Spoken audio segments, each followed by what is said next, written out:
¿Sí? Bueno, les damos a todos y a todas la bienvenida nuevamente a una de nuestras videoconferencias. La de hoy tiene por nombre las relaciones laborales desde un enfoque de género, discusiones actuales. La expositora es la doctora Laura Pautasi, doctora de la Universidad de Buenos Aires, área de Derecho Social, investigadora independiente del CONICET y del Instituto de Investigaciones Jurídicas y Sociales GIOJA. Directora del programa de Género y Derecho de la Facultad de Derecho de la UBA, integrante del equipo latinoamericano de justicia, ELA. Bueno, Laura, totus tus.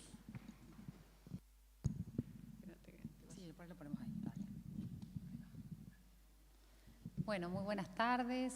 Muchas gracias a la Oficina de la Mujer y a mi amiga Gabriela Pastorino por esta invitación para compartir algunos de los temas que me parece que tienen cierta relevancia y que estamos discutiendo bastante poco.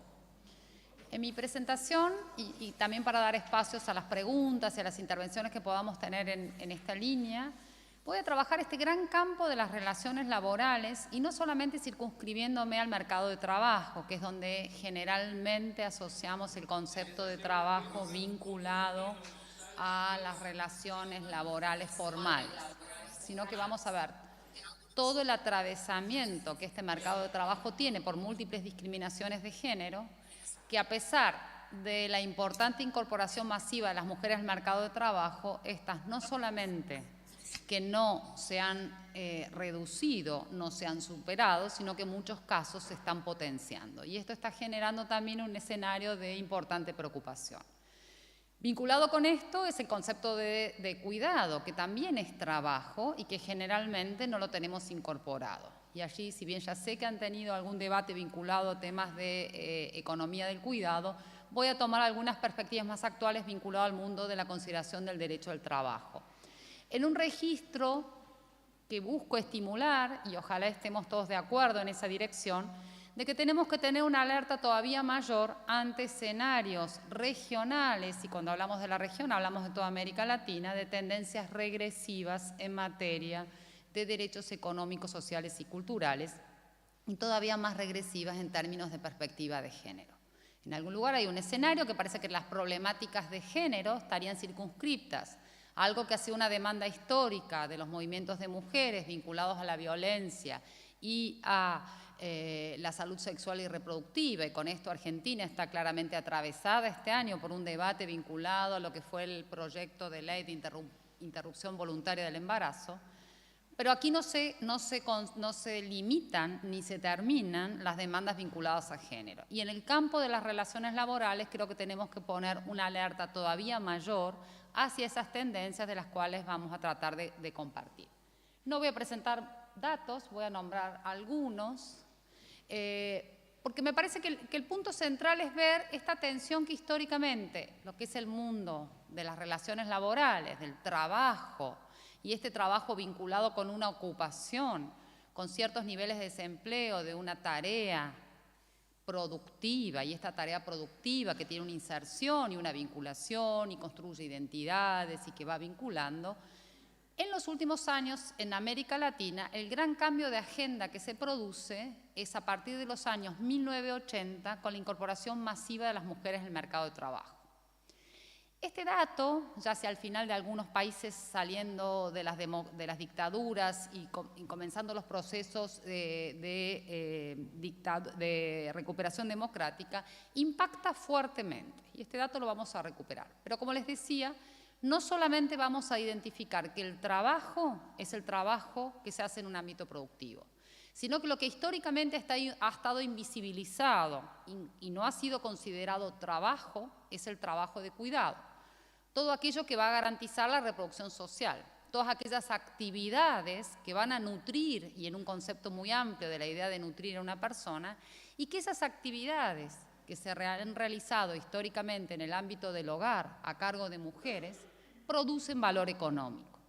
Quizás la aproximación contemporánea que hacemos a lo que históricamente llamábamos trabajo reproductivo es este cambio de concepto hacia economía del cuidado, donde gracias al aporte de innumerables interdisciplinas, y esto es también muy importante trabajar siempre con una mirada de la interdisciplina, hoy estamos hablando ya de la transdisciplina, pero particularmente con el aporte de las economistas feministas, lo que hemos podido es cuantificar el valor económico de esta producción que se hace al interior del hogar.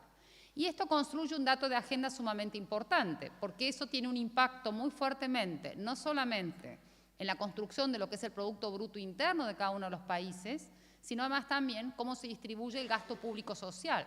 Y el gasto público social en las áreas sociales tiene un impacto sumamente importante.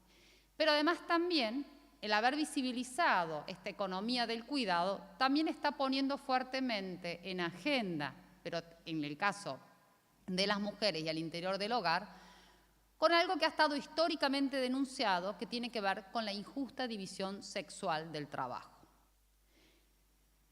Nosotras somos mayorías mujeres, pero en todo caso hablemos del nosotres, estamos muy acostumbrados a escuchar que este es el continente más desigual de la Tierra. Y esta desigualdad está medida por una ecuación estadística, por un cálculo, el famoso coeficiente de Gini, que nos va a medir la brecha entre aquellos que más tienen y los que menos tienen. Y lamentablemente este continente lidera esta brecha más amplia, es el continente más desigual. El más pobre es África, este es el más desigual de la Tierra. Pero pocas veces se menciona que esa desigualdad tiene su contraparte en una injusta división sexual del trabajo, donde las asignaciones en términos de responsabilidades sociales y todo lo que tenga que ver con el cuidado no es una responsabilidad individual, sino que es una responsabilidad social, que nos interpela en términos de cómo seguimos reproduciendo nuestra especie, cómo cuidamos a los otros. La maternidad, de hecho, no es una función individual que tenemos las mujeres. Hoy hablamos de cuerpos gestantes, sino que es una función social. Este valor de haberlo podido medir, establecer en prácticas, está generando un cambio de agenda del cual los países de la región, y en el caso de Argentina, vamos llegando un poco más tarde y estamos bastante más demorados en esta idea. Pero lo importante de recuperar es que esto tiene un valor de trabajo. El ejemplo que usualmente ponemos, una mujer en el ámbito de su hogar, que se pasó toda la tarde planchando, una tarea horrible, por lo menos para mí me parece muy fea, que es muchísimo trabajo, que tiene condiciones que realmente afectan fuertemente, como muchas de las condiciones en trabajo físico, paradas o con una mesa, con una colcha arriba, planchando 5 horas, pero mientras está escuchando radio o puso el televisor, cuando alguien viene y le pregunta, ¿vos qué hiciste toda la tarde?, ella va a decir nada, porque ni siquiera ella considera que ese fue su trabajo. Como además estaba, entre comillas, entretenida viendo televisión, le parece que no hizo ningún tipo de trabajo. Mucho menos lo van a valorar los miembros de su hogar. Desde este ejemplo doméstico al impacto que tienen, es parte también de otro de los grandes temas de agenda que hemos logrado que la región empiece a movilizarse hacia la consideración del cuidado.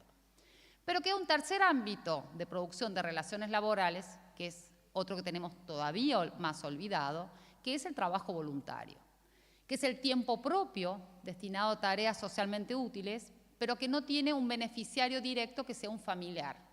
Porque ese es cuando yo tengo y dedico mi tiempo a tareas socialmente reproductivas y lo hago en el ámbito de mi hogar, es trabajo que yo considero como trabajo doméstico, trabajo no remunerado para los integrantes de mi hogar.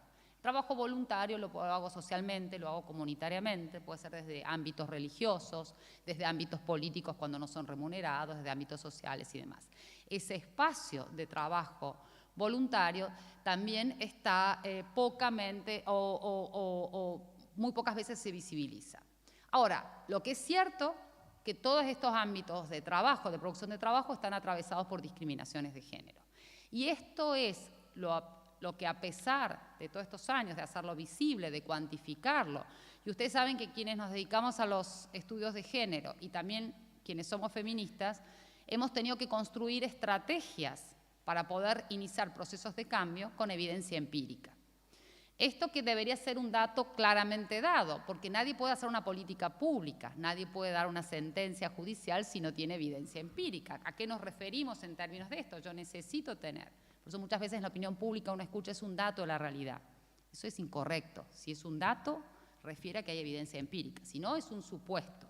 Tengo una estimación de algo. Las estimaciones también requieren operaciones estadísticas. Entonces, este gran cambio de agenda, lo que no hemos logrado en algunos casos, sí tenemos algunas buenas noticias en términos que estas discriminaciones de género, y por ejemplo en términos de participación y de ingreso al mercado de trabajo, han disminuido, pero el balance no es lo favorable que podríamos estar pensando de cara a este nuevo siglo y con importantes compromisos que se han hecho a lo largo de todos los sistemas de Naciones Unidas.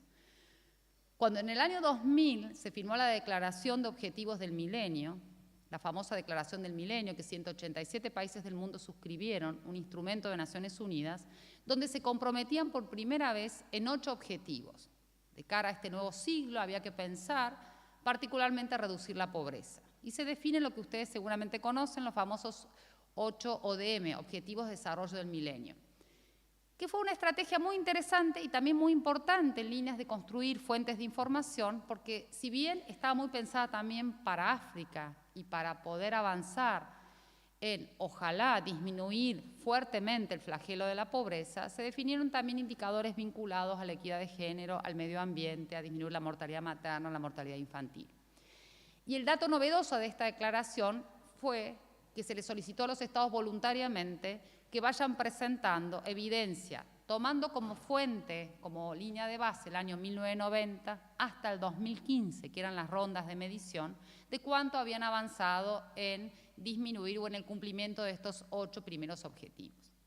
Esto generó un cambio de agenda bien interesante a nivel internacional y eso llevó a, desde el 2015 se fue construyendo una nueva agenda de consenso regional, que es la agenda que hoy tenemos, que es la Agenda 2030 o la Agenda de Desarrollo Sostenible, que son los 17, ya se apostó, se superó la apuesta, son 17 objetivos de desarrollo sostenible, donde hay un objetivo vinculado a la equidad de género, que es el objetivo número 5, pero que el resto de los objetivos también transversalmente van a ir en dirección también a incorporar la equidad de género y donde se espera que para el 2030 los avances sean todavía más sustantivos.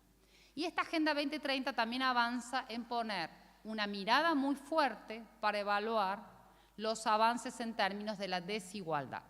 Es decir, es una agenda que va incorporando, ha fijado 248 indicadores, tiene metas de cumplimiento, pero es una agenda en la cual se está enrolando. Entonces tenemos agendas internacionales, esto implica a los 187 países que se sumaron a esta Declaración del Milenio.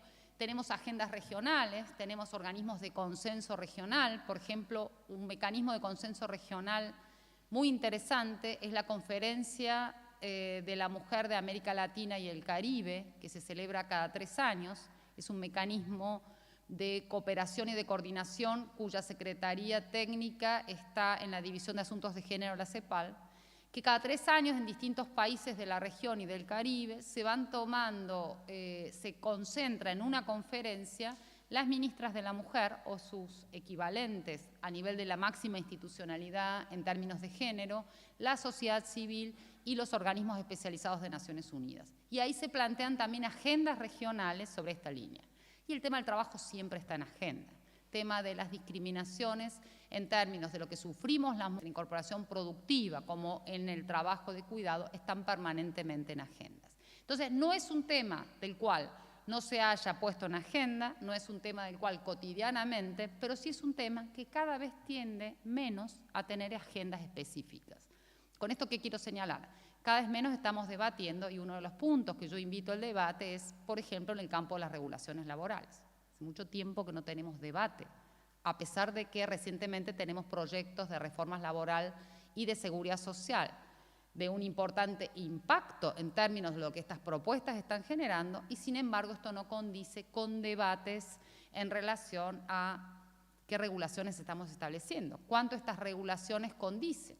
Partimos de un diagnóstico de los años 90, que había que reformar la ley de contrato de trabajo, esta ley que opera casi como nuestra principal herramienta de regulación laboral, porque estaba perimida, porque obedecía a un modelo productivo que hoy no se desarrolla, que era el famoso modelo taylorista-fordista de producción, donde la forma de organización de la productividad tenía que ver con esta lógica de la famosa línea de producción, con un supervisor, con trabajo muy aislado, muy mecanizado. Este ordenamiento responde a esa lógica. Y si uno lo mira en términos de lo que es la regulación de las condiciones de trabajo de las mujeres, tiene un título especial que es el trabajo de las mujeres y de los menores, concepto que hoy ya no utilizamos hace muchos años por imperio de la Convención de Derechos del Niño, hablamos de los niños, niñas y adolescentes, y en ese capítulo especial está absolutamente deslindado de lo que hoy se regulan las regulaciones en materia de empleo. No solamente, y esto por ejemplo el caso de ciertos mecanismos regulatorios específicos como el Poder Judicial, que ha avanzado en lo que es el tiempo para la maternidad y el tiempo de licencia para los varones. La Ley de Contrato de Trabajo fija solamente 2 días por nacimiento a los padres y a las mujeres 30 días antes del parto y 60 días posteriores al parto. Pero a su vez establece que la obligatoriedad del empleador corre para establecer lo que antes llamábamos guarderías, y hoy estamos tratando de cambiar este concepto para no guardar niños, sino para integrarlos a un espacio institucional de cuidado. La obligatoriedad corre para el empleador si tiene más de 50 trabajadoras mujeres. Este es un sesgo de género enorme de la norma, pero en realidad obedece a un precepto social que lamentablemente todavía hoy está vigente, es que las que tenemos problemas para trabajar y dejar los hijos somos las mujeres. Los varones no tienen este problema porque nos hacemos cargo de las mujeres. Esto que la norma debería haber sido 50 trabajadores y trabajadoras, o trabajadoras y trabajadores, varones y mujeres, o trabajadoras con responsabilidades familiares, llevó también a ciertas prácticas evasivas en relación a esta responsabilidad de contratar un menor número de mujeres. Y esto no lo estamos discutiendo la ampliación de medidas vinculadas a la licencia por maternidad, y esto hay innumerables proyectos en el marco del Congreso, pero no tenemos una discusión general, global, sobre las regulaciones laborales. Entonces, parte de la invitación también es que empecemos a pensar cuáles son las categorías.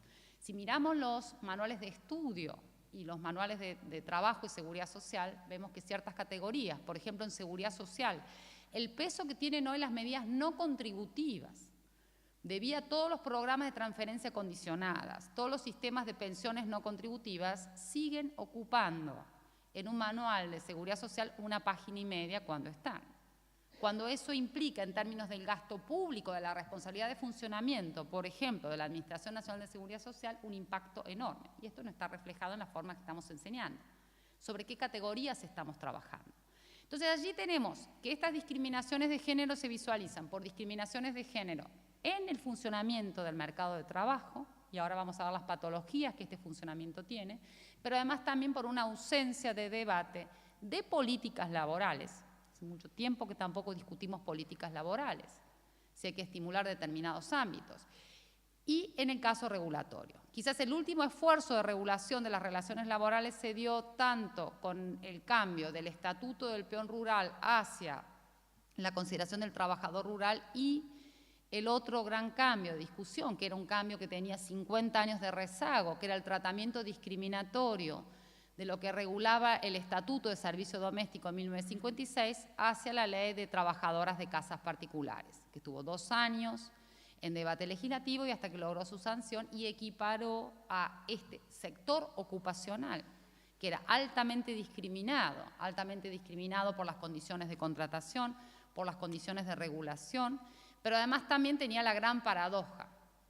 Eran las trabajadoras, porque hay un 97% de representación de mujeres en este sector ocupacional, que es como cualquier otro sector de la economía, donde había un falso debate en relación de que era muy difícil regular un ámbito privado, porque el trabajo de servicios en casas particulares se desarrolla en el ámbito doméstico, y esto no tiene fin de lucro, cuando hay una serie de regulaciones que tampoco tienen fin de lucro y están claramente reguladas desde principios del siglo pasado. Pero además de esto, la gran paradoja era que estas trabajadoras eran centrales a los hogares para lograr la conciliación trabajo-familia de estos hogares y no tenían reconocida su propia licencia por maternidad. Fíjense que este no es un problema de rezago en los países de América Latina. A nivel internacional, recién en el año 2011 se dio el convenio de trabajadoras de servicio doméstico, y esto venía un rezago enorme. Y ahí es interesante, el feminismo de clase media se hizo cargo.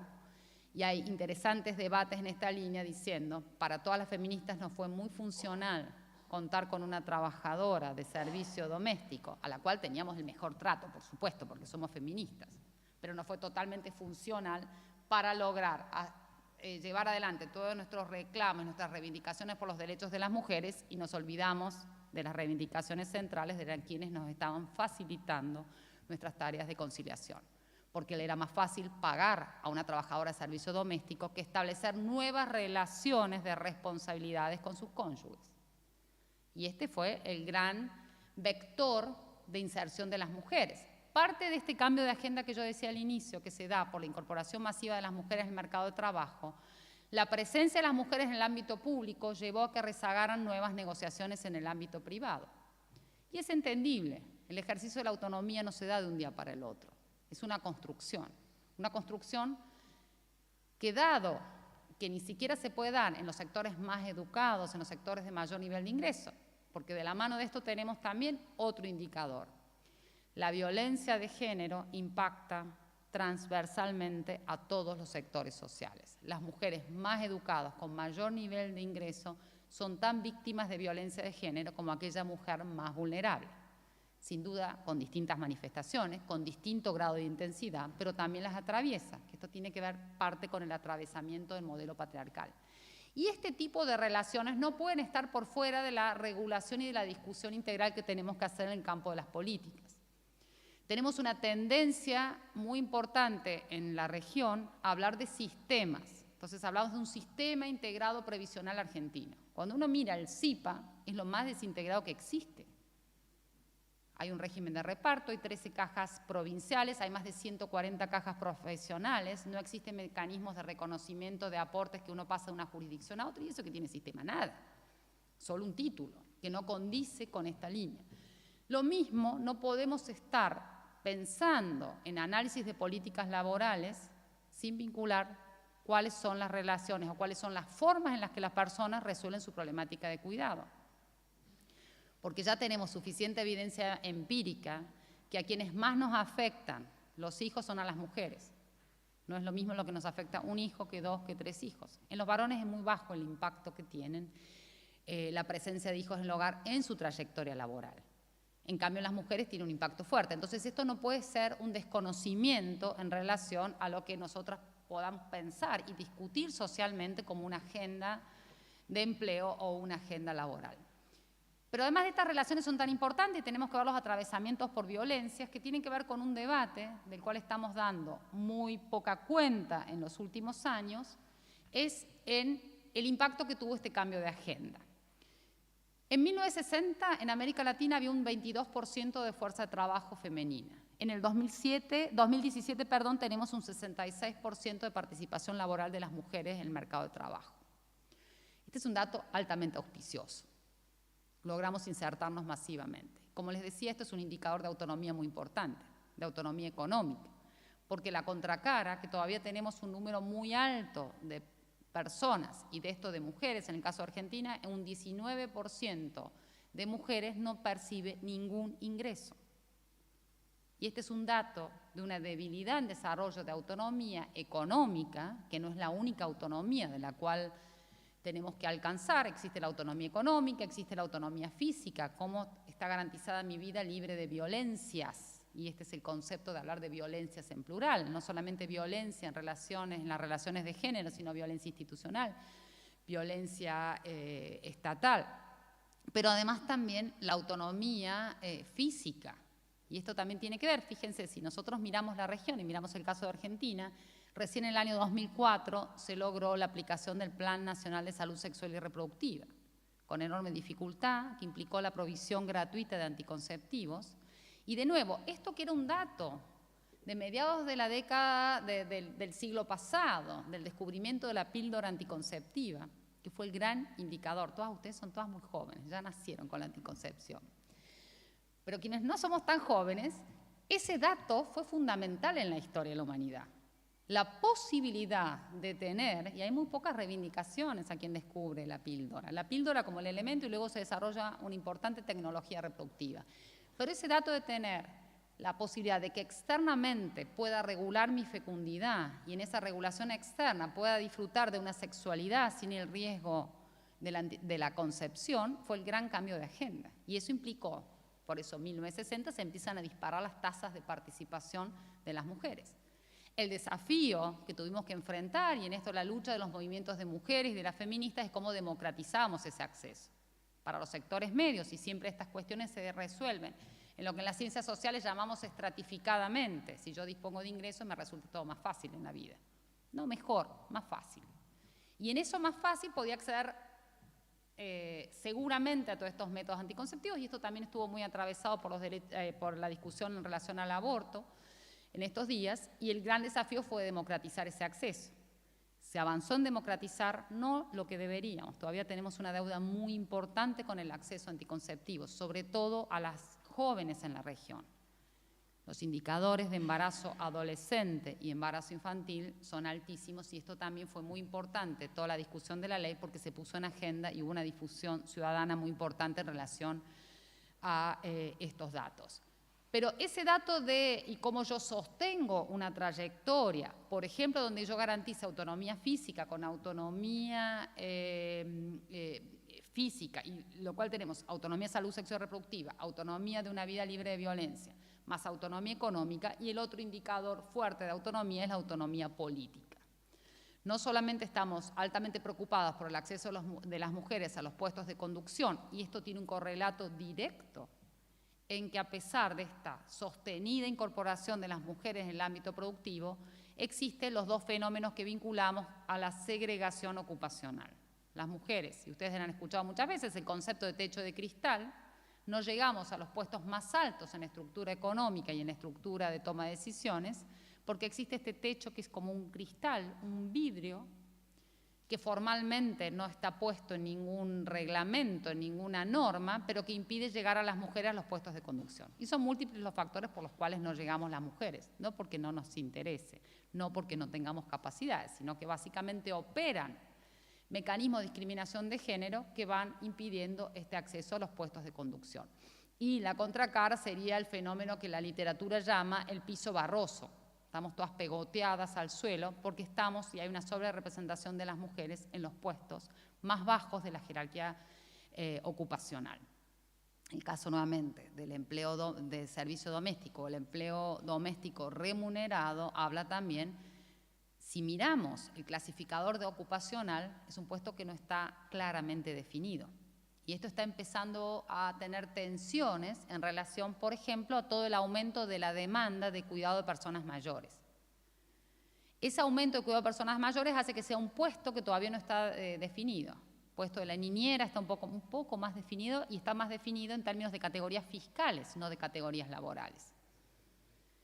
Todo el proceso de regularización del empleo doméstico que comenzó en 1999 y que fue una medida de corte fiscal, todavía mantiene una impronta en relación a la definición del puesto, que la ley de casas particulares corrige relativamente, pero no termina de definir fuertemente como una categoría ocupacional.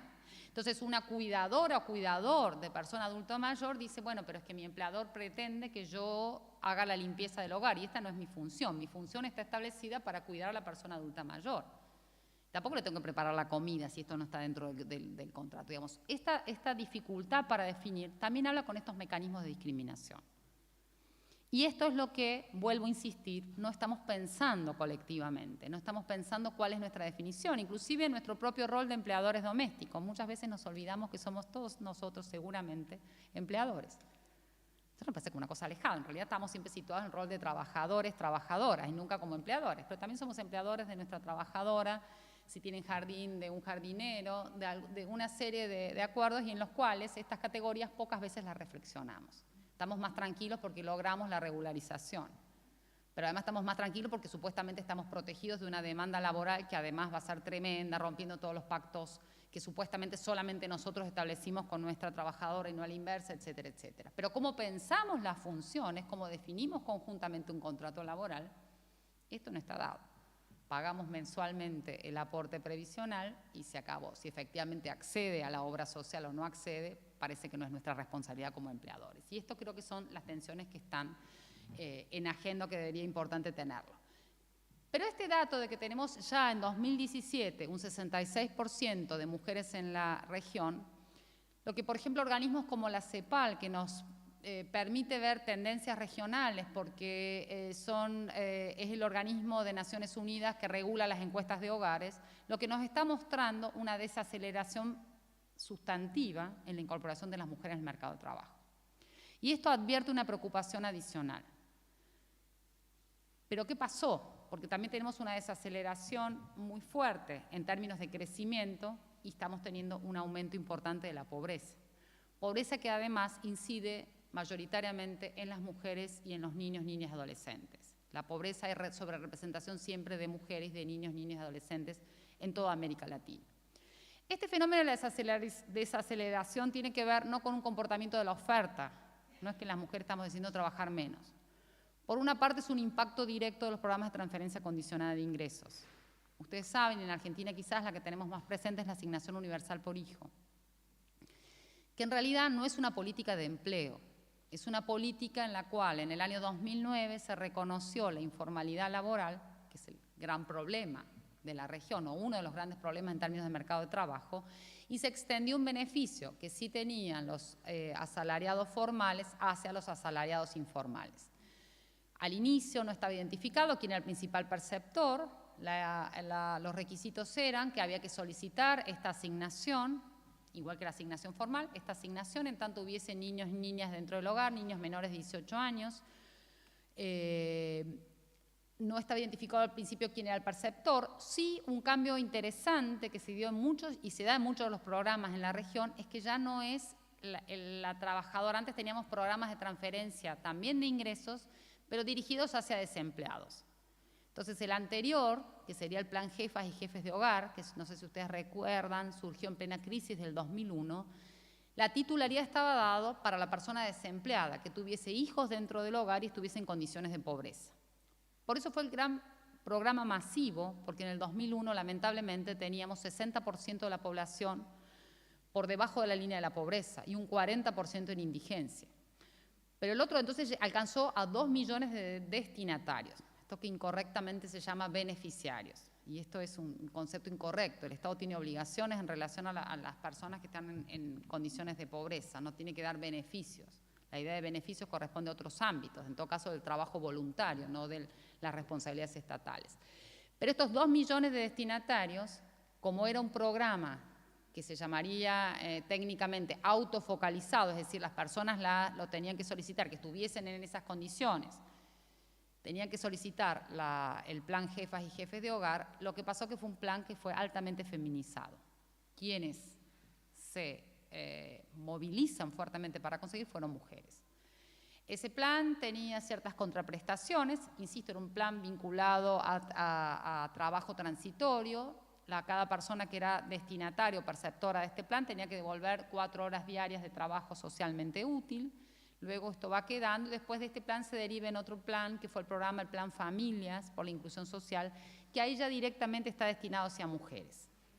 El anterior podían varones o mujeres solicitarlo, el Plan Familias ya se dirige hacia mujeres y ahí hay un cambio muy fuerte de agenda que tiene que ver con que el Plan Familias, el Plan Jefas y Jefes de Hogar está al Ministerio de Trabajo, el Plan Familias pasa al Ministerio de Desarrollo Social y lo que se cambia de esta idea de lo que se conocía como la contraprestación, yo recibía como destinataria la transferencia, devolvía 4 horas útiles, se elimina las 4 horas de trabajo útil y se cambia por las certificaciones de salud y de acceso a la enseñanza de los hijos. Y este fue un cambio que muchas mujeres resistieron fuertemente.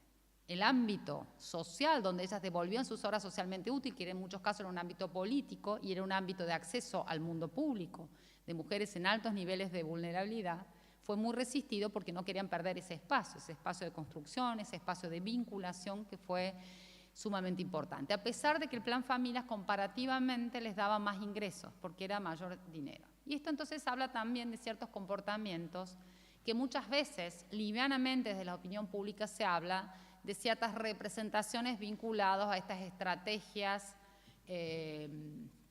especulativas que tienen los sectores más vulnerables en relación a recibir los planes. Y ahí la evidencia empírica también nos muestra comportamientos muy distintos a los que muchas veces se tienen. Las mujeres no incrementaron el número de hijos para acceder a un plan, etcétera, etcétera.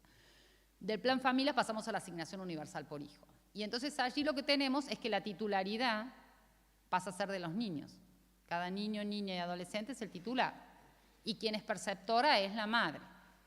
Pero el ser perceptora de la madre, que no es la titular de esta asignación, que además que se les retiene el 20% de la asignación mensualmente, hasta que presenten las certificaciones una vez al año, y con esto se completa el monto de la transferencia de ingresos, implica que no pueden estar en el mercado de trabajo, porque si tienen un ingreso mayor a la asignación, digamos, al monto de la asignación, y es un ingreso mayor al salario mínimo, inmediatamente se les corta esta transferencia, es decir, dejan de estar en la situación de requerir una transferencia por informalidad laboral y quedan. Entonces este es un desaliento muy fuerte al ingreso de las mujeres al mercado de trabajo. ¿Por qué? Porque yo le estoy transfiriendo responsabilidades de cuidado, porque estoy transfiriendo y atando el ejercicio de esos niños al derecho a la educación y al derecho a la salud a la garantía que las madres sostengan en el tiempo este acceso de los niños a costa de la inserción de las mujeres. Entonces, los problemas vinculados a un alto nivel de desempleo, sumado a esta transferencia, que es sumamente importante, no estoy cuestionando el impacto que tienen estas transferencias en términos de los niveles de la disminución de la pobreza, y este es un impacto que hay en toda América Latina, que son sumamente importantes para el acceso a ciertos consumos básicos que los hogares requieren. El punto es que ahora, ya transcurridos muchos años de esta implementación, tenemos que empezar a pensar estrategias de incorporación de que estas mujeres, mientras están con hijos menores de 18 años, tienen esta transferencia y después qué hacen con sus vidas, cómo estamos fortaleciendo niveles de terminalidad educativa, que es un problema central, cómo garantizamos la vinculación de la asignación universal con los programas, no solamente de salud sexual y reproductiva, que son centrales, sino cómo captamos a las mujeres, captamos a los niños, y en esto se diseñaron muchos programas, el Plan Nacer, el Plan Sumar, esto luego fue donde captamos a los niños para hacerles los controles que son sumamente importantes, en términos de vacunación, de peso, de talla y demás, pero cómo estamos captando a las mujeres. Y ahí hay un tema de agenda muy fuerte. Entonces, parte de esta desaceleración tiene que ver con un impacto muy fuerte en la región de los planes de transferencia de ingresos. Con esto no estoy haciendo una crítica, sí estoy haciendo una crítica muy fuerte a las formas en las cuales se están implementando y que tenemos que pasar a otra definición de programas. Sin duda, no estoy desconociendo el impacto altamente favorable que tienen estas transferencias en términos de pobreza y que es muy difícil también, y es deseable que estas no se reduzcan, de la mano de tendencias más conservadoras que tenemos en la región, de ir reduciendo este tipo de transferencias, o lo que pasó con la abrupta decisión en términos de lo que son las pensiones no contributivas por discapacidad. Entonces no estoy planteando ese escenario, quiero que quede claro, estoy diciendo que sobre estas transferencias tenemos que empezar a pensar otras instancias de inserción de estas mujeres, porque lo que estamos haciendo es una transferencia de cuidado, parecido a esa crítica que las feministas nos hicimos, de que transferíamos a nuestra trabajadora de servicio doméstico. Acá gran parte de la cohesión con una transferencia que tiene un costo fiscal muy bajo en todos los países de la región, estamos transfiriendo estas responsabilidades de cuidado generacional a costa de las mujeres en edades centrales con enormes déficits en su salud, en su bienestar y en el acceso a bienes públicos básicos como el acceso a la educación. La mayoría, y esto también es un tema muy fuerte, los varones corrigen mejor los déficits educativos posteriormente en el mercado de trabajo que las mujeres. El acceso a changas, a trabajo en la construcción, a todo lo que se conoce técnicamente como niveles de semi-ocupación es mucho más fácil de corregir para los varones que para las mujeres, porque a las mujeres se les suma las responsabilidades de cuidado, la presencia de hijos, y entonces esto no es tan fácil corregir. La contracara, cuando yo les decía no podemos pensar políticas públicas sin considerar las responsabilidades de cuidado, es que ninguno de estos programas en general tienen instancias de cuidado. No estimularon circuitos de cuidado, circuitos en donde hay jurisdicciones, y este es un país federal, que es importante recordarlo todo el tiempo, están acá las provincias, muchas acompañándonos, en algunas jurisdicciones donde hay lo que se conoce como primera infancia, donde tenemos cobertura pública, porque, a ver, de nuevo, yo voy a tener más facilidad, más autonomía si dispongo de ingresos para seleccionar. Si tengo un ámbito de trabajo que hay menos de 50 mujeres y a su vez ese ámbito de trabajo no tiene establecido un espacio de cuidado infantil, si tengo disponibilidad de ingresos lo resuelvo. Si no, tendré que apelar generalmente a mi mamá o a mi suegra. Nunca pienso en mi suegro o en mi padre. y luego tendré que hacer algún tipo de redes más cooperativas, vecinales, a ver si eso se puede solucionar. Y si no se soluciona, la que me voy a retirar del mercado de trabajo voy a ser yo. ¿Y por qué se retira la mujer del mercado de trabajo? Por múltiples razones. Primero, porque gana menos que el marido. Y entonces, en una ecuación familiar, conviene que se retire ella a que el marido, y esto de conviene, lo encomillamos, porque él va a ser el principal perceptor. Pero eso se suma la creencia generalizada que los niños están mejor cuidados si se quedan con la mamá cuando son pequeñitos. Y esto no se logra romper. Ni las instituciones ni otros miembros de la familia son tan buenos cuidadores porque la responsabilidad y el bienestar del niño está garantizado si está la mamá. Ahora, en las condiciones que la mamá tiene que ejercer el cuidado, esto no es una pregunta. Entonces, en esta línea me parece que es uno de los puntos centrales. Y asociado a este descenso en la participación de las mujeres, tenemos problemas vinculados a la oferta de empleos. De nuevo, parasalariadas formales también, y la mayoría de los países de la región no han desarrollado puestos de trabajos de medio tiempo que permitirían una mejor articulación con las responsabilidades familiares para varones y mujeres. Los varones son muy buenos cuidadores, casi diría que muchas veces pueden ser mejores cuidadores que las mujeres. Y estos puestos de medio tiempo no están desarrollados, entonces esto incide muy fuertemente. Correlato de esto, crecen y ha crecido la demanda de escuelas de doble jornada, y esto tiene que ver claramente por las imposibilidades de resolver de alguna otra manera el cuidado de los miembros de la familia. Pero tenemos que tener en claro que cuando hablamos de cuidado no solamente hablamos de los niños, niñas y adolescentes de un hogar, hablamos, y que tienen responsabilidades directas, hablamos también de las personas mayores. Vieron que por imperio de la Convención del 2015, de la Convención Interamericana de Protección de las Personas Mayores, ya no hablamos más de adultos mayores, hablamos de personas mayores. Las personas mayores van a impactar directamente en una demanda de cuidado hacia los hogares. Entonces, en los sectores medios esto se da lo que se conoce como una moratoria social, que esto lo define la demografía. Los trabajos de Susana Torrado, una gran demógrafa argentina, lo plantea muy claramente. En los hogares de menores ingresos lo que se da son varios núcleos ocultos en un mismo hogar. Van armando parejas los miembros más jóvenes del hogar o están solos pero no pueden irse a otro ámbito. Y cuando estamos hablando del hogar quizás sea una vivienda y quizás no sea ni siquiera una vivienda, sea un ámbito muy precario. Pero hay varios núcleos ocultos familiares donde la asimetría que se da siempre en la familia generacional, porque hay varias generaciones, ahí todavía se potencia más porque puede haber hasta 4 generaciones viviendo en un mismo ámbito, un mismo espacio, con todos los impactos que esto tiene. Por eso una pensión de una persona mayor de ese núcleo con familias ocultas tiene un impacto enorme porque quizás es el único ingreso fijo que haya. Y si vemos los datos, que en Argentina aproximadamente el 20% de las mujeres no dispone de un ingreso propio porque se han dedicado a tareas de cuidado, porque no han tenido inserción en el mercado de trabajo, esto va a tener un peso mayor. Y la moratoria social se da en los hogares medios, Susana Torrado lo define centralmente para que haya una tolerancia mayor a lo que es la salida, el retiro de los jóvenes en el hogar para conformar sus propios núcleos de vivienda.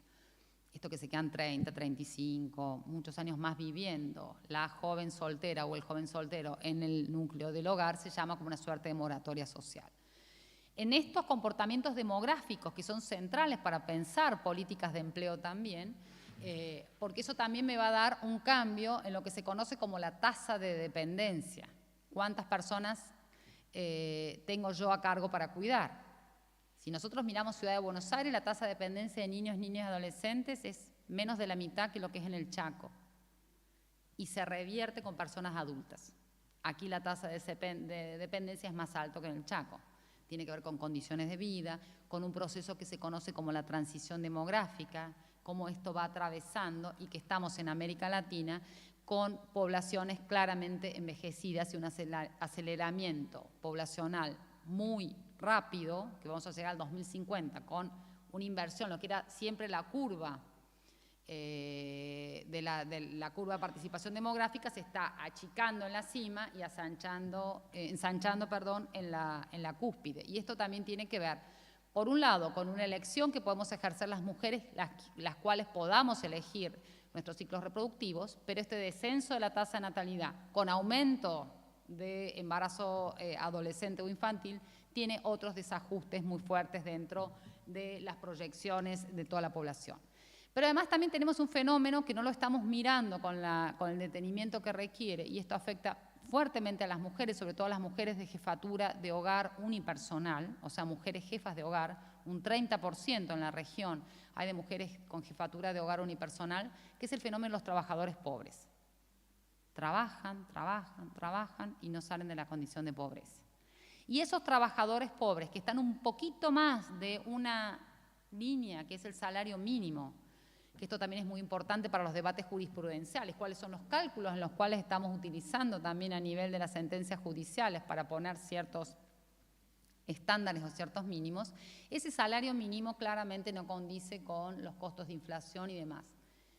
Si están por encima del salario mínimo hay un montón de prestaciones a las cuales no van a acceder.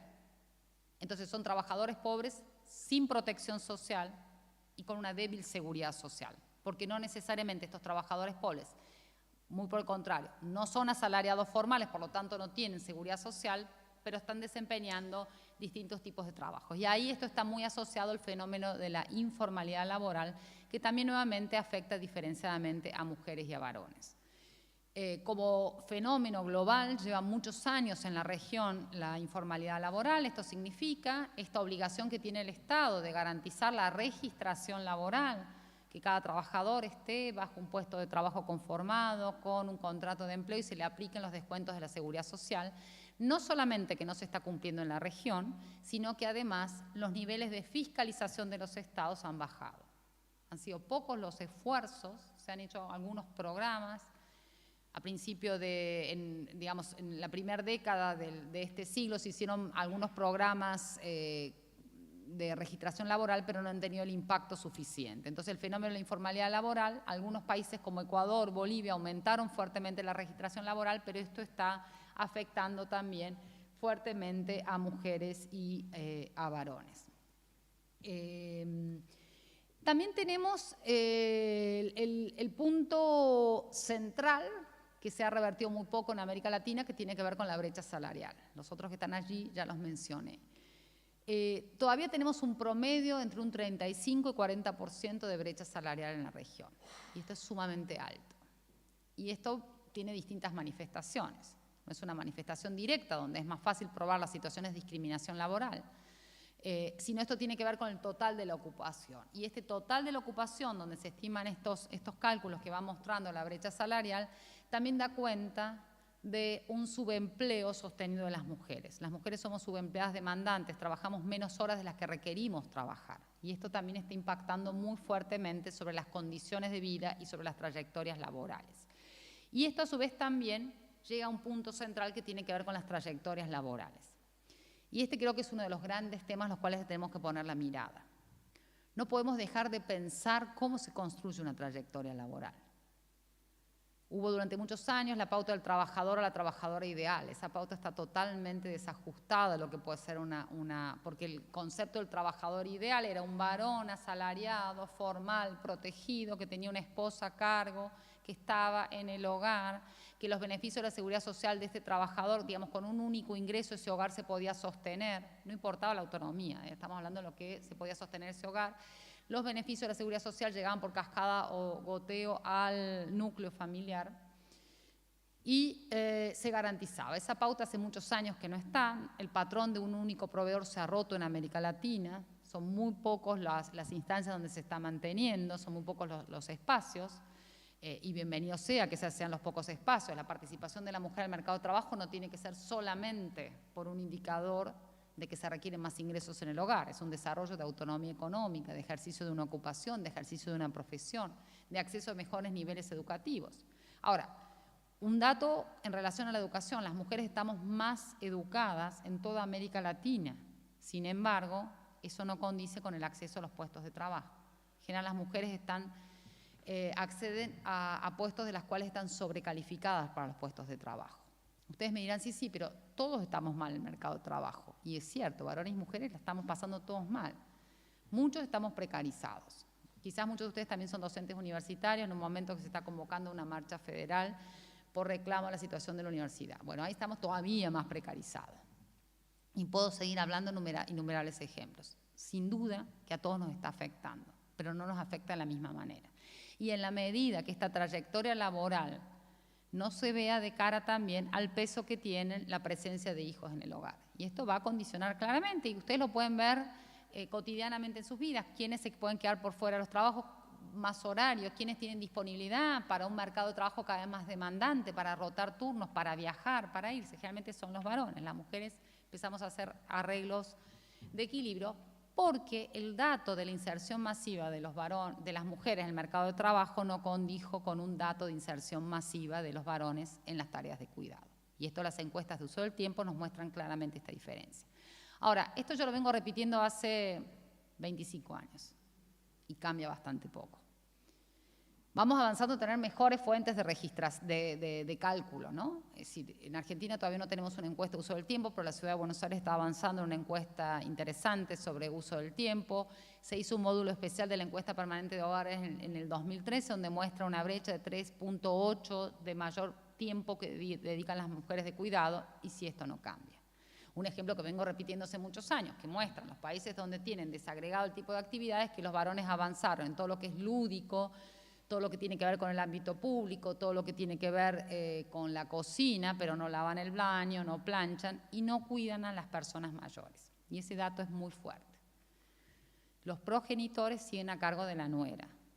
El señor puede poner el dinero para la institución de cuidado de los adultos mayores, pero quien coordina, quien registra, quien regula y quien da cariño suele ser la nuera. Y esto también está generando tensiones en los hogares, porque en los hogares medios tenemos maternidad tardía, en muchos casos maternidad elegida y conformación de hogares unipersonales, pero a la vez también tenemos la presencia, como es tardía esta maternidad, niños muy pequeños y personas mayores que están impactando sobre el cuidado de los hogares y genera múltiples tensiones. Volviendo y para ya ir cerrando y dejando algunos temas de agenda para abrir el debate, el gran campo que está ciego al género es el derecho laboral. Y esto tenemos que decirlo con todas las letras. Y es sumamente importante empezar a promover otra línea. Fíjense, los pocos estudios que hay, yo me dedico a la investigación, estoy en la Facultad de Derecho, dirijo el programa de Género y Derecho en la Facultad de Derecho de la UBA y sin embargo tenemos muy poco debate, salvo el debate que van impulsando las laboralistas mujeres. Ahora, ¿qué está pasando con esta línea? ¿Qué estamos pensando en las regulaciones? Yo puse los ejemplos que todavía estamos regidos por un título especial en la Ley de Contrato de Trabajo, cuando se reguló toda la legislación laboral en los años 90, esto sí totalmente atravesado por los sesgos de género. Y esto no estoy pensando y no estoy, como dije, desconociendo que hay un importante debate en relación a las licencias, a la propuesta de licencia. Pero, por ejemplo, la participación en toma de decisión, convenios colectivos, cuando hay algunos convenios colectivos sectoriales que están logrando importantes cambios. Estamos en un fenómeno en la región que, por un lado, hay una baja de sindicalización. La región tiene un promedio de un 27% de sindicalización. Esto tiene que ver con múltiples factores. Importantes responsabilidades de las dirigencias gremiales, corrupción, distintos factores. Pero hay algunos convenios colectivos. Por ejemplo, la provincia de Chubut empezó con un convenio colectivo en 2014 donde reconocieron la licencia por violencia de género. Y en esta denominación, la Ciudad de Buenos Aires luego posteriormente la incorporó. Hay ámbitos en los cuales sí se está discutiendo. Ahora, la norma es que no estamos discutiendo la generalidad, salvo lo que van impulsando, particularmente mujeres atravesadas por estas condiciones y planteando, en el caso, por ejemplo, de la violencia de género, los debates en ese convenio colectivo eran se dio en el ámbito de la educación, muy interesantes porque decían, basta del uso de las carpetas psiquiátricas. Fíjese, un concepto terrible, tendríamos que hablar de carpetas emocionales. Pero ese uso que se hacía en el sector público para solucionar una situación o de violencia o de cuidado, que se extiende usualmente porque tengo un familiar a cargo que está con una situación de cuidado, era lo que se está tratando. Entonces, la propuesta era decir, bueno, la denominemos como tal. Y esto fue un avance. Entonces, no es que no exista nada, pero sí existe muy poco y estamos teniendo muy poca concientización sobre esto, sobre la necesidad que tenemos que pensar marcos regulatorios que den cuenta. Así como decíamos, bueno, hay que discutir un nuevo clasificador ocupacional, es decir, cómo están dispuestos. Tenemos un cambio de paradigma enorme en los sectores productivos. Es más, tenemos cada vez menos sectores productivos. Tenemos todavía un auge que empieza en los años 90, los sectores servicios, pero esto también ha ido mutando y ha ido cambiando. Hay ciertos nichos de producción, esto los economistas lo trabajan muy bien, donde hay que empezar a trabajar las regulaciones. Y de la mano de esto, la pregunta en relación a la seguridad social. Vamos a seguir teniendo esta seguridad social atada a la condición de trabajador asalariado formal en una sociedad que lejos está de promover la formalización laboral, o vamos a pensar nuevos arreglos de seguridad social. La seguridad social siempre fue selectiva y fue un derecho asociado al trabajador, y este derecho asociado al trabajador y su núcleo familiar. Y digo trabajador porque en el caso argentino el supuesto del pleno empleo de 1950 en adelante fue masculino. Claramente ahí hubo una orientación dirigida a que la mujer permanezca en el núcleo del hogar, al cuidado, y para garantizar la reproducción de la fuerza de trabajo. Esto es lo que usamos técnicamente. Es decir, la presencia de una mujer en el hogar garantizaba la reproducción de la fuerza del trabajo, el cuidado de los hijos, el cuidado. Entonces, este me parece que es un campo sumamente importante y una interpelación a que tenemos que empezar a pensar. Porque además también estamos en un escenario de reformas regresivas. Y como dije al inicio, no solamente regresivas en términos de esta prohibición, que es un precepto de derechos humanos. La obligatoriedad estatal está en progresividad y una prohibición expresa de no regresividad. Todo el sistema de derechos humanos, todos los mecanismos de vigilancia de los comités, de los pactos, los relatores de Naciones Unidas, la propia Corte Interamericana de Derechos Humanos pone claramente una cláusula y una prohibición de regresividad. Y esta regresividad, cotidianamente vamos teniendo determinadas normativas, reglamentaciones, regulaciones regresivas. Pero además de regresividad, y esto tiene que ser una beligerancia muy, muy activa y un resorte de actuación sobre recordarle al Estado que esta es una prohibición que tiene claramente, y la progresividad se debe medir siempre en relación a una interdependencia de derechos. La Convención de Viena de 1993, en su plataforma de acción, artículo 5, claramente dice: los derechos humanos son universales, indivisibles, y la obligatoriedad del Estado es garantizar derechos civiles, políticos y económicos, sociales y culturales. Esta idea de interdependencia e indivisibilidad tiene que ser claramente motivo de beligerancia cívica, de actuación cívica. Estas son obligaciones por parte del Estado.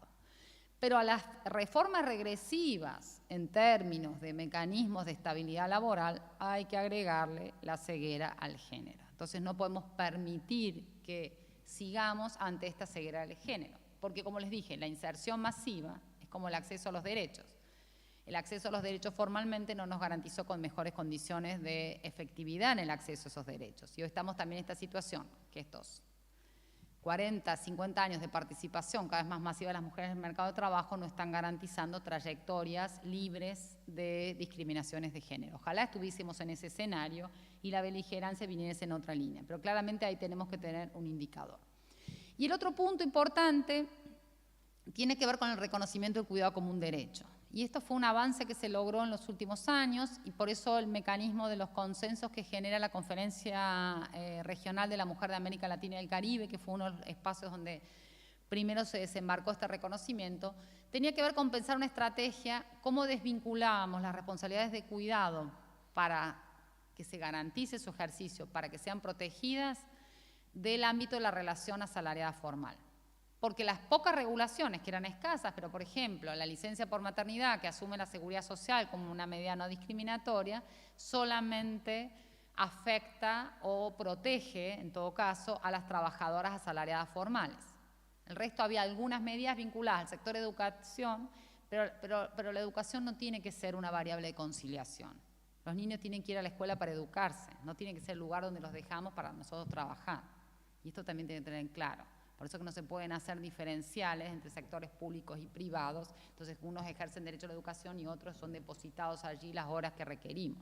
Y este es un problema importante. Y ahí en el trabajo voluntario, por ejemplo, algo que está muy invisibilizado son los esfuerzos que se hacen desde muchas organizaciones de la sociedad civil, por ejemplo, para dotar de espacios de cuidado. Hay iniciativas de cuidados de guarderías, en este concepto ya hoy perimido, pero se llaman así, para recolectores de residuos secos, los famosos cartoneros, porque ahí tienen un problema clarísimo.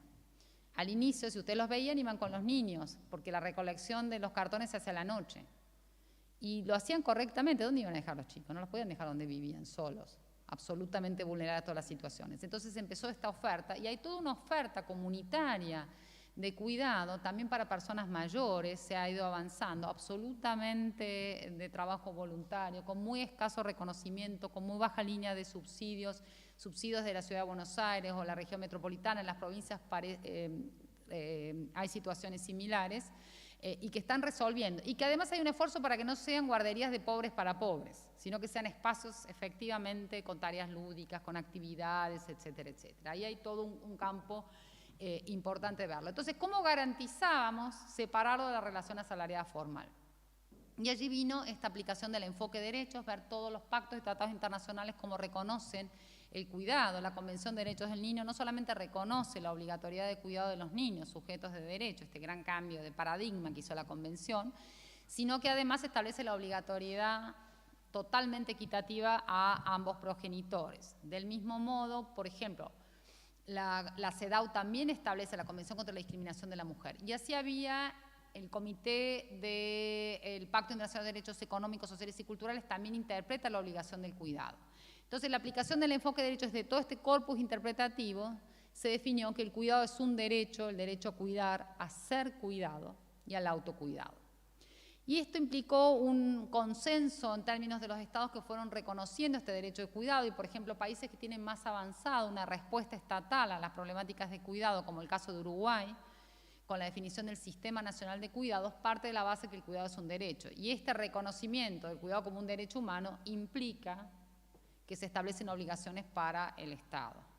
Y estas obligaciones implican que el Estado tiene que tenerlo. Entonces, no es que un sistema de educación de primera infancia se va a dar si se dan las condiciones, sino que es obligatoriedad del Estado tener esta provisión pública de educación para primera infancia, mismo con distintos tipos de espacios que impliquen con el cuidado. Entonces, ahí se avanzó hacia un reconocimiento mayor y desvinculado de la condición de trabajador asalariado formal. Pero además también es muy importante para cada uno de nosotros con el autocuidado, porque ustedes vieron que el cuidado, cuando un bebé nace, una beba nace, es absolutamente dependiente del cuidado. No de la madre, ojo, del cuidado, porque si no parece que solamente la madre en todo caso lo puede alimentar si da lactancia materna, si no hay leches de fórmulas maravillosas y puede ser papá el que acompañe al niño. Luego esta autonomía se va haciendo más independiente de esta autonomía, va avanzando en esta línea, llega a la adolescencia, todavía requiere cuidado, llega a su etapa adulta, todos nos tenemos que cuidar por nosotros mismos y después cuando somos personas mayores empezamos a requerir otros cuidados, más del sector salud, luego hasta que podemos terminar en una dependencia absoluta. Y ahí hay longevidad diferencial, las mujeres vivimos más que los varones, este es un dato biológico, raro, porque tenemos más hijos, trabajamos más, somos víctimas de violencia y vivimos más. Se está achicando la brecha porque los varones llegan muy cuidados, entonces están avanzando en su esperanza de vida, pero de todas maneras hay longevidad diferencial y ese es un dato central para un sistema previsional, por ejemplo. Yo tengo que pensar que tengo las mujeres que van a vivir más. Por eso, históricamente, muchas de sus abuelas para las más jóvenes solamente tuvieron un primer ingreso en su historia cuando quedaron viudas, no habían tenido ningún ingreso monetario. Y ese ingreso que tienen por la pensión que les daba su cónyuge, ni siquiera era un reconocimiento de todo lo que había hecho posible que este señor le hubiese dejado como herencia esta pensión. No era por reconocimiento, no era por título propio, era derivado de este vínculo, era un vínculo hereditario. Bueno, estas cuestiones llevó mucho tiempo, por ejemplo, que la mujer pudiera pasar de su trabajo asalariado formal la pensión al varón, en todos los países de América Latina. Se reconocía que el varón sí pasaba a la mujer, pero no si la mujer había sido asalariada. En el caso Argentina, la cantidad de maestras que hemos tenido insertas dentro del mercado de trabajo, como una de las formas que las escuelas normales daban esta inserción, no podían transmitir a su cónyuge varón. Y esto llevó mucho tiempo poder cambiarlo. Y ahí claramente el debate del cuidado no tiene que estar, y este ejercicio de cuidado como derecho... Perdón, me fui. El tema del autocuidado me parece que es central.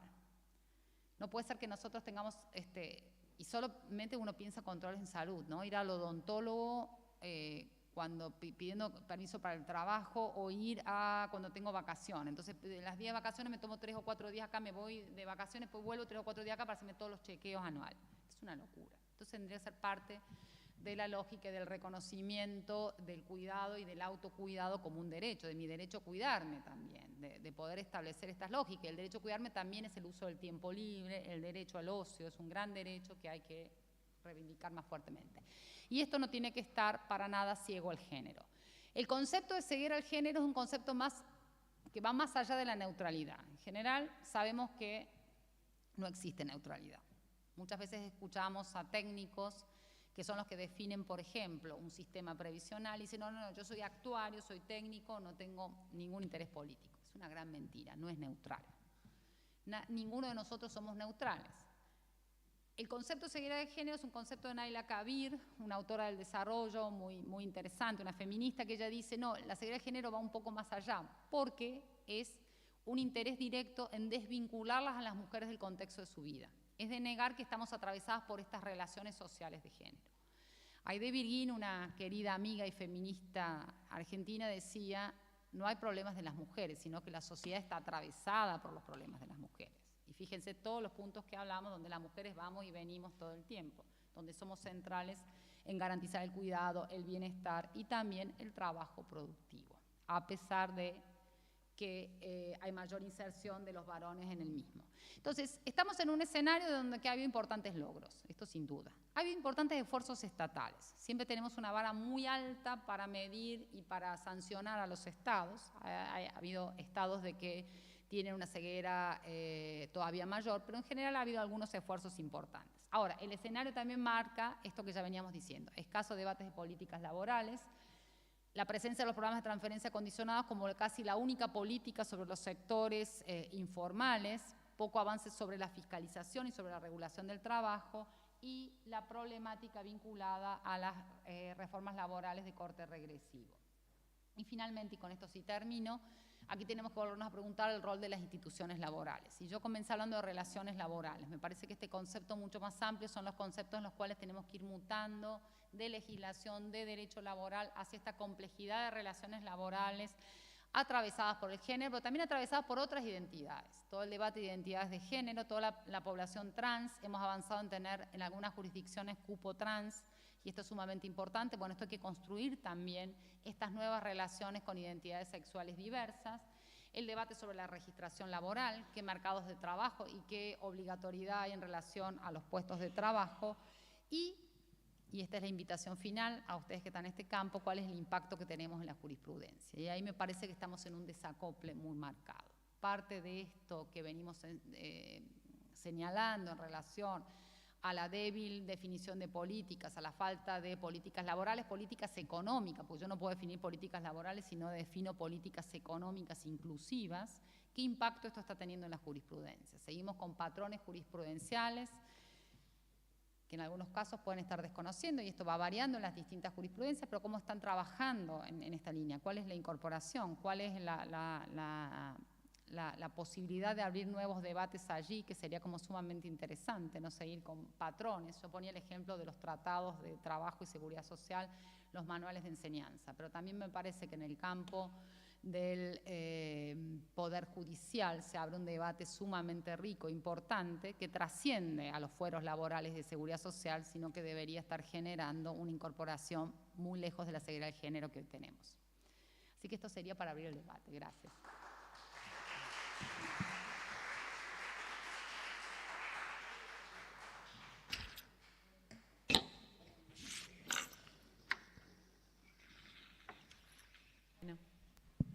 Bueno. Desde Río Negro, una pregunta cuando Listo, se pueda. Listo, ya se puede. Laura, bueno, muchas gracias. La pregunta es sencilla y compleja. ¿Cuáles serían, a tu criterio, los indicadores que se deberían incluir en las estadísticas judiciales para tener datos duros que compensen esta ceguera que estamos teniendo y en la que coincidimos que tiene el Poder Judicial hoy? Voy una por una. Bueno, no hay problema. Muchas gracias por la pregunta. Me encanta porque me habla otro de los temas que vengo haciendo agencia hace muchos años, que tiene que ver con la medición, pero sobre todo la evaluación. Y si hay un poder del Estado, y lo digo en esta casa, que no es evaluado y que no hay tradición de evaluarlo y que tampoco le gusta mucho que sea evaluado, es el Poder Judicial.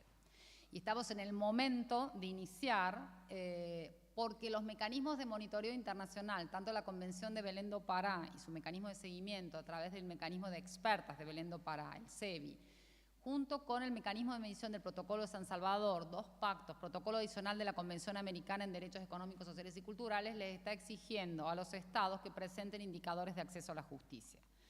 Entonces, que empiecen a evaluar. Entonces, en el caso del Protocolo de San Salvador, en cada uno de los derechos protegidos, salud, seguridad social, educación, vivienda, tiene todo un conjunto de indicadores donde le está pidiendo al Poder Judicial que el Estado, a través de la Cancillería, informe, pero que le solicite al Poder Judicial, por ejemplo, cuáles son los mecanismos de formación y de capacitación de jueces y juezas en cada uno de los derechos protegidos en el Protocolo de San Salvador.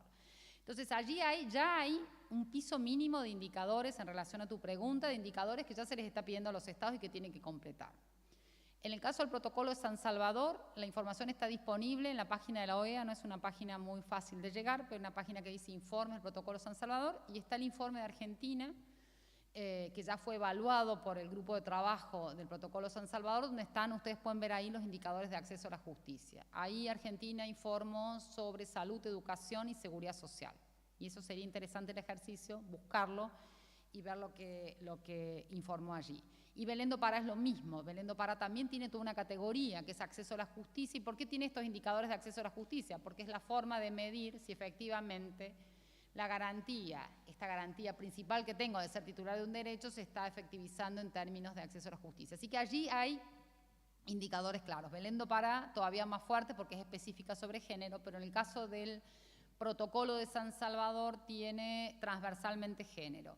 Y luego, de la mano de la Agenda 2030, también hay indicadores ya definidos, menos en términos de acceso a la justicia. Lo que, llevando muchos años trabajando con indicadores, recomiendo siempre, y me parece que es una recomendación, inclusive quienes hemos tenido la tarea a veces de diseñar indicadores, de pensar indicadores, es la economía de proceso.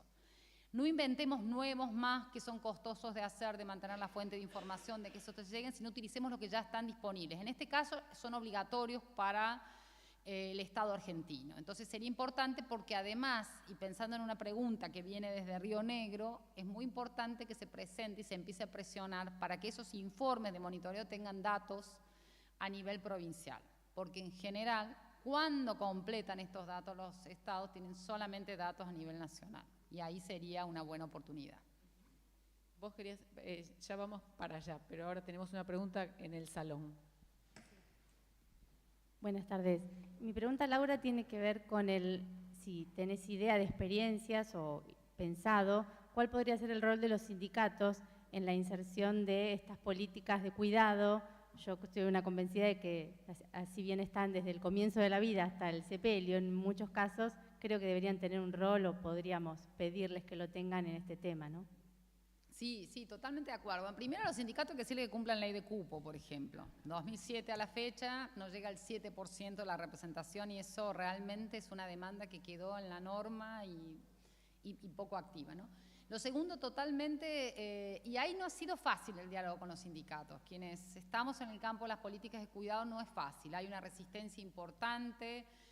Por ejemplo, si van los sindicatos de educación, todavía más fuerte. Bueno, ¿quiénes van a estar a cargo si ampliamos la matrícula en educación inicial y demás? Ahí hay una tensión que requiere, y por eso considero muy válida tu pregunta, que hay que trabajar muy fuertemente sobre estas categorías. De demandarle claramente la representación, de pensar que el colectivo de trabajadores es trabajadores y trabajadoras, digamos. Ahí ha habido, por eso empecé diciendo la ley de cupo. Porque la lógica de toma de decisiones a nivel sindical siempre ha estado masculinizada y son prácticas todavía muy parecidas al ámbito político también ahí que se reflejan. Entonces, el tema es no solamente demandar, por ejemplo, más licencias, que son muy importantes, sino demandar un cambio organizacional importante. Y esto usted me dice, sí, bueno, claro, sí, genial, está divino, pero ¿cómo lo llevamos adelante? Es muy difícil lograr esta negociación. A lo sumo podemos llegar a tener alguna negociación de licencia. Y ahí me parece que sí requiere un trabajo mucho más fuerte en las trabajadoras. Digamos, achicar estas distancias enormes que hay de que estos problemas parece que no van a trascender del ámbito privado. ¿Por qué? Porque yo decía al inicio, bueno, en el ámbito de la inserción de las mujeres en el mercado de trabajo, resignaron la discusión interna en los hogares porque les simplificaba la vida, porque ya les costaba mucho salir. Seguramente no es ninguna la experiencia de ustedes, pero de muchísimas mujeres había una resistencia enorme de sus parejas, de sus padres, mujeres más jóvenes para que vayan al mundo de trabajo. Entonces cargaron la doble y triple jornada, diría casi que hasta gustosamente, no porque estemos neuróticas y que nos parezca genial tener 15 horas de trabajo diario, sino porque era la única forma de garantizar la inserción al mercado. Entonces ese debate quedó restringido. Y ese debate restringido de no negociación, porque no tengo el ámbito protegido de la negociación colectiva, sino es la negociación cara a cara con el cónyuge, que en el mejor de los casos no es violento, pero puede ser un señor violento, en lo cual no se hizo. Entonces me parece que ese es un punto también de trabajo muy fuertemente de ejercicio de las trabajadoras y de los trabajadores sin duda. Hasta que los varones no internalicen que la responsabilidad de cuidado son de ellos, poco tenemos el cambio cultural. Yo siempre me divierto porque digo, bueno, las mujeres nos movemos, está claro, salimos 1.200.000 en la calle. Ahora los varones demandando más cuidado, porque siempre hay un argumento, bueno, yo quiero cuidar, quiero avanzar, o las trabajadoras mujeres no piden medidas de conciliación. Entonces, ¿qué hacemos los varoncitos dirigentes gremiales? Solamente negociamos básico de convenio y se acabó la historia. No es así. Hay responsabilidades que también tienen ellos que hacer. La equidad de género es un mandato para todos, todas, todes, o sea, todas las identidades, no solamente para las mujeres que somos las supuestamente directas afectadas. La desigualdad de género nos afecta a todos. Entonces ahí me parece que también hay un escenario como de múltiple trabajo, de una concientización fuerte que no podemos seguir con estas tensiones. Hay, por ejemplo, en términos de afectación de la salud, hay una preeminencia de enfermedades mucho más tempranamente en las mujeres que tiene que ver con este estrés laboral, las enfermedades, los cánceres y demás vinculados al estrés, que eso se está dando y seguimos poniendo el cuerpo. Entonces ahí me parece que sería como interesante este trabajo, pero sí con estándares muy claros. Por ejemplo, recordar la ley de cupo, eso me parece que es un tema muy importante. Bien, del otro lado... ¿Alguien? Tienen que hablar porque no, si no, no las veo no los veo de este lado. Bueno, ya. ¿Alguien del salón? Si no, damos por terminada la jornada. Gracias, gracias a ustedes. Gracias, Gaby.